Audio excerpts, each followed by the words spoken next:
இயேசுவில் பிரியமான சகோதர சகோதரிகளே, இன்றைய நற்செய்தி வாசகத்தில் நாம் திருமுழுக்கு யோவானின் பிறப்பு அறிவிப்பை குறித்து தியானிக்கிறோம்.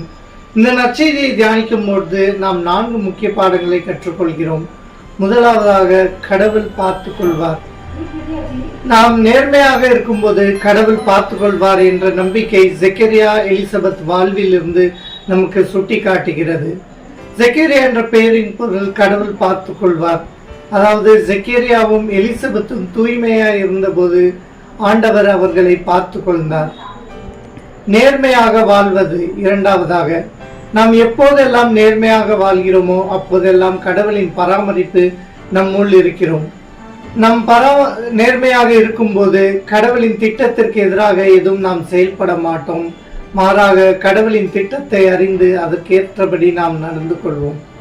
மூன்றாவதாக, ஜெக்கரியாக்கு அளிக்கப்பட்டது ஒரு தண்டனை அல்ல, மாறாக அது ஒரு ஆன்மீக தயாரிப்பு. அமைதியுடன் இருப்பது என்பது ஆன்மீக தயாரிப்பாகும். ஜெக்கரியா வாழ்வில் அவர் வாய் அடைக்கப்பட்ட போது அமைதியுடன் ஆண்டவரின் முடிவுக்காக காத்திருந்தார்.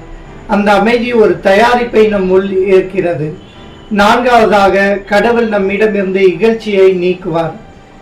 நாம் எப்போது நேர்மையாக இருக்கும்போது அப்போது கடவுள் நம்முடைய இகழ்ச்சியை எல்லாம் நீக்கிவிடுவார்.